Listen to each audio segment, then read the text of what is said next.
Hello दोस्तों, नमस्कार। चलिए आज मैं स्टार्ट करता हूँ। आज मैं बताने वाला हूँ PSU recruitment through get for all branches. ठीक है, ये जो है लेटेस्ट इन्फॉर्मेशन पे बेस्ड है। आप इसको जरूर देखिए, आपको बहुत कुछ बेनिफिट मिलेगा। ठीक है, चलिए सबसे पहले आप इंट्रोडक्शन दे रहे हैं पब्लिक सेक्टर अंडरटेकिंग और पब्लिक पीएसयू होता क्या है। ठीक है, public sector undertaking that means commonly known as PSU are the government owned corporations. Okay, these corporations often implement through gate scores on various posts for which notification are released individually by every PSUs. Okay, यानी different type के PSUs होते हैं, वो अलग अलग date पे अलग अलग पोर्टल के थ्रू जो है अपना नोटिफिकेशन रिलीज करते हैं रिक्रूटमेंट के लिए। ओके, चलिए अब चलते हैं हम लोग कि प्रोसीड्यूर फॉर रिक्रूटमेंट क्या होता है। ठीक है, तो इसमें जो होता है सबसे पहले कैंडिडेट को एक वैलिड गेट स्कोर होना चाहिए, है ना, valid GATE score exam score. और उसके बाद उसमें अगर आप फॉर्म भरते हो उसके बाद आपको शॉर्टलिस्टेड होना चाहिए। ठीक है, और while many company offer direct recruitment of on the basis of GATE score. ठीक है, ऑन और जो है कुछ कुछ और भी होते हैं जो कि इंटरव्यू और ग्रुप डिस्कशन भी कराते हैं। ठीक है, अब हम लोग देखते हैं कि पीएसयू टाइप्स ऑफ पीएसयू क्या है और कितने हैं और किसके आधार पर बांटा गया है। सबसे देखिए इंडिया में जो है पीएसयू 3 टाइप्स के हैं। ठीक है, और किसके बेसिस पे इसको बांटा गया है तो आप देखिए Indian stock exchange, global presence, annual revenue and income generator के बेस पे इसको बांटा गया है। ठीक है, हम लोग देखते हैं महारत्ना पीएसयू के बारे में होता क्या है। ठीक है, तो सबसे पहले हम जान लेते हैं महारत्ना होने के लिए क्या एलिजिबल होना चाहिए कोई एक कंपनी को। तो आप देख लीजिए the organisation should hold in Navratna status, that means कि इसके पहले की जो स्टेटस होती है वो आपको गेन करना पड़ेगा महारत्ना बनने के लिए। ठीक है, वो कोई कंपनी को गेन करना चाहिए कि गेन करना होता है। ठीक है, नवरत्ना कंपनी पहले से स्टेटस होना चाहिए, उसके बाद वो महारत्ना बन सकता है। क्या क्या होना चाहिए उसके लिए और देख लीजिए। Company should have an internal an sorry an annual turnover during period of last 3 years can be RS 25,000 crore और मोर। ओके, एनुअल जो टर्नओवर है 25,000 करोड़ से ऊपर होने चाहिए। And firm must hold the net profit after paying taxes must be 5,000 crore. That means कि जो पे करते हैं टैक्सेस वो 5,000 करोड़ के एबव रहना चाहिए। एंड वर्थ जो है net worth of company 15,000 crore होना चाहिए और इसके ज़्यादा। ठीक है, और जो must be mention in the Indian stocks exchange. Okay, and global presence is mandatory for the री ऑन्ड कंपनी। ठीक है, ये सब होना चाहिए। अब हम लोग देख सकते हैं महारत्ना में कौन कौन है और कैसे कैसे रिक्रूटमेंट होता है, किस किस प्रोफाइल नेम पे हम लोग को रिक्रूट करते हैं। जैसे कि आपको जानते हैं कि 7 जो महारत्ना कंपनी इंडिया में है। ठीक है, जैसे कि सबसे नंबर पे भेल आती है BHEL Bharat heavy electrical limited. ठीक है, उसके बाद steel authority of India limited SAIL. ठीक है, इसका जो भेल में जो कोई भी गेट के स्कोर पे जाते हैं जो फर्स्ट एंट्री लेते हैं उसको इंजीनियर ट्रेनिंग ग्रुप में हमें कोई भी पोस्ट मिलता है। ठीक है, दूसरा है सेल में जो है मैनेजमेंट ट्रेनिंग ग्रुप में उसको पोस्ट मिलता है। ओके, अगर थर्ड में बात करूँ तो कोल इंडिया लिमिटेड है, उसको मैनेजमेंट ट्रेनिंग ग्रुप में पोस्ट मिलता है। फिर अगर मैं फोर्थ की बात तो इंडियन ऑयल IOCL है, Indian oil corporation limited, engineer officer का पोस्ट मिलता है ना। अब देखिए 5 नंबर में है national thermal power corporation, that means NTPC में जो एग्जीक्यूटिव ट्रेनिंग का पोस्ट मिलता है। ठीक है, और 6 नंबर में है oil and natural corporation ONGC। Okay, ONGC में जो है असिस्टेंट एग्जीक्यूटिव इंजीनियर का पोस्ट मिलता है। ठीक है, अगर मैं 7 की बात करूँ तो gas authority of India limited जैसे मीन्स गेल में जो है ग्रेजुएट ट्रेनिंग के रूप में आपको एंट्री मिलती है। ठीक है, इसका भी बहुत सारा आपको दैट मीन्स कि बहुत सारे ब्रांच होते हैं, अलग अलग ब्रांच होते हैं एलिजिबल होने के लिए, और जो सैलरी कितना है, पे स्केल कितना है वो भी बताऊँ, और एज कितनी लिमिट होती है वो मैं बताने जा रहा हूँ। देखिए सबसे पहले अगर भेल की बात करूँ तो भेल में कौन कौन ब्रांच एलिजिबल होते हैं, mechanical, electrical, EC, CE, CS, IN, ये सारे ब्रांच जो है भेल में एलिजिबल होते हैं। ठीक है, जरूरी नहीं कि हर साल इसका आएगा ही, लेकिन ये सब ब्रांच वो ले सकते हैं। ओके, और इसका जो एज लिमिट होता है 27 to 32 होता है, और इसमें जो पर मंथ सैलरी होती है, ठीक है ना, 70K to 80K per month होती है। ठीक है, अगर मैं सेल की बात करूँ, सेल में जो है computer science, civil engineering, electrical, electronics, IN, ME and ceramic. ठीक है, ये सब ब्रांच एलिजिबल है, और इसमें जो एज लिमिट है 30 to 35। ठीक है, और इसका जो पे स्केल है 60 to 70K पर मंथ। ठीक है, अगर मैं CIL की बात करूँ तो इसमें कौन कौन ब्रांच एलिजिबल है? ME, CE, electrical, EC and industrial engineering, ठीक है। इसमें जो है 27 टू 33 एज लिमिट है एंड 70 टू 80 के पर मंथ मिल सकता है, ठीक है। अगर मैं बात करूँ IOCL का, IOCL में जो है लगभग सब ब्रांच है, देखिए EE, EC, IN, CS, CE, ME, CH, इसमें केमिकल है, ये है MTP, ये प्रोडक्शन इंजीनियरिंग, ये है life science, axis life science होता है सर, तो आप देख लोगे, ठीक है ना। ये सब ब्रांच एलिजिबल होता है, इसका जो एज लिमिट है इतना, और ये पे स्केल है। तो उसी प्रकार से NTPC में जो है ये इतने सारे ब्रांच एलिजिबल है ना, ME, EC, C, ठीक है। और इसमें एज लिमिट इतने हैं, और जो पे स्केल है वो 70 टू 80 के पर मंथ है, ठीक है। अगर मैं ONGC की बात करूँ, ONGC में भी केमिकल, सिविल और CS, IN, EC, EC, ME, GG और PP और एलिजिबल है, ठीक है। और ये 70 टू 80 के पर मंथ चले जाता है। अगर गेल की बात करूँ, गेल में भी इतने सारे ब्रांच हैं, एलिजिबल होते हैं, और ये 28 टू 33 जो एज लिमिट है वो होती है। और इसमें भी अगर मैं बात करूँ तो इसमें मेनली जो है ME, EC, that means ME है ना, CE, ENCE, सॉरी ECE है ना, ये सारे ब्रांच जो हैं लगभग सब में एलिजिबल है, ठीक है, लगभग सब में एलिजिबल है, ओके। अगर IN की बात करूँ तो IN भी लगभग सब में है, ओके। अगर मैं सैलरी की बात करूँ एवरेज, तो इसमें है 70 टू 80 के, यानी 65 टू 80, 75, दैट मीन्स 80 के, ठीक है। इतने आपको पर मंथ सैलरी मिल सकते हैं, ठीक है। अगर मैं एज लिमिट की बात करूँ नॉर्मली, तो सबसे जो कम है, अगर मैं बात करूँ सबसे कम है 26 और सबसे ज़्यादा जो है 35, तो हर एक कंपनी के लिए अलग अलग है, आप देख लेना, ठीक है। अगर मैं आगे बात करूं तो नवरत्न PSU कितने हैं, ठीक है, वो देख लीजिए।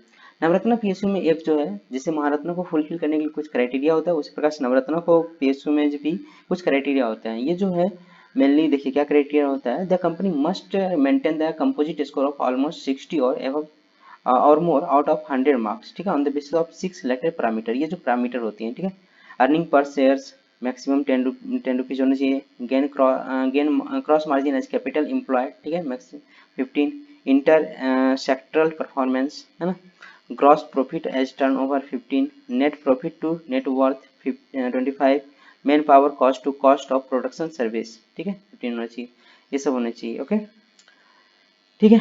अगर चलते हैं, ये तो नवरत्ना कंपनी का लिस्ट है, आप देख सकते हो, ठीक है। अब देखो इसमें क्या करना है आपको कि सभी जो सबका एक ऑफिशियल साइट है, उस साइट पे जाकर के आपको हर एक कंपनी में देखनी है कि इसमें वैकेंसी निकली है कि नहीं निकली है, आपको खुद ब खुद पता चल जाएगा, ठीक है।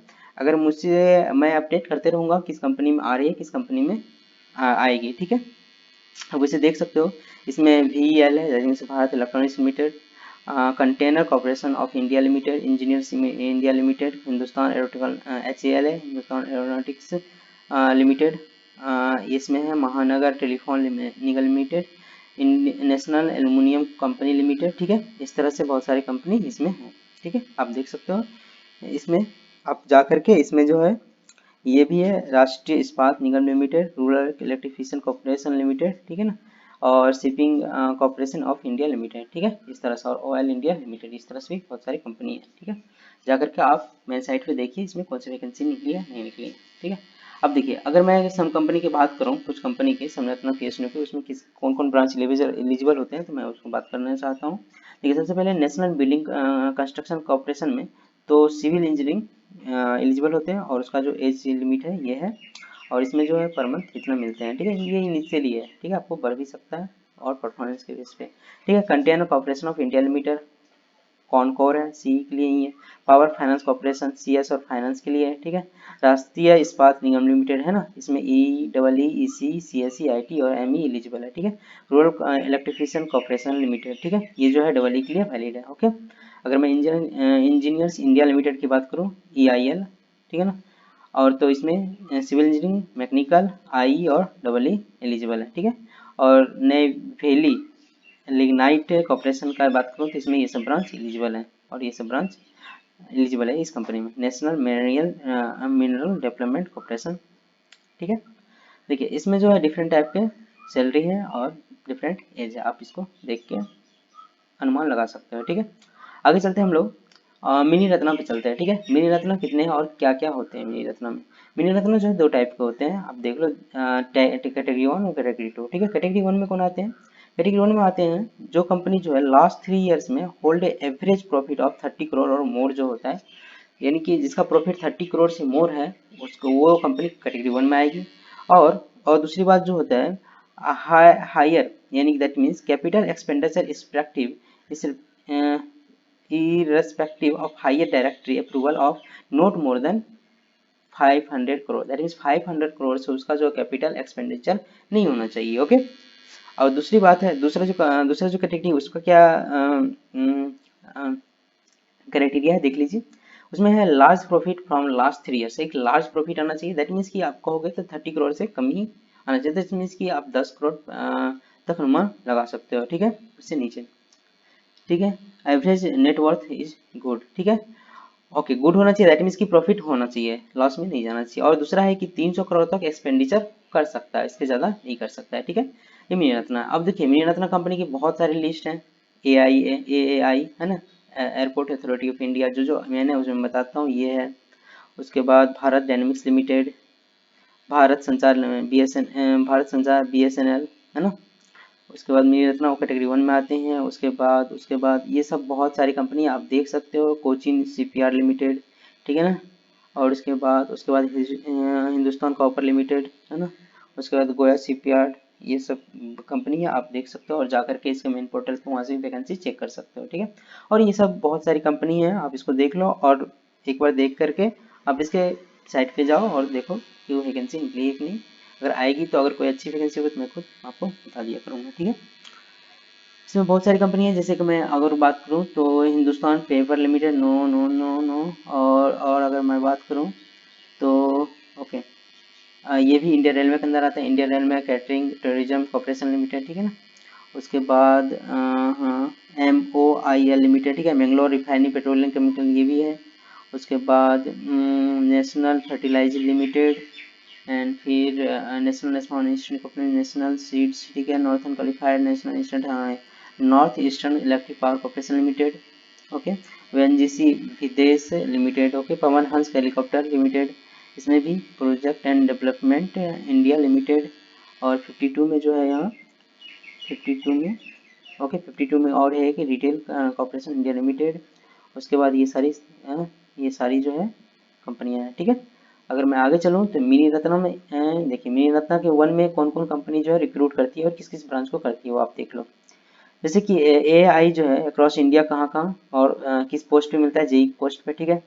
Balmer Lawrie and Balmer Lawrie and corporation limited, ठीक है, अक्रॉस इंडिया जो पोस्टिंग होता है उसके किस पोस्ट पे मिलता है, manager, deputy manager, assistant manager, ठीक है।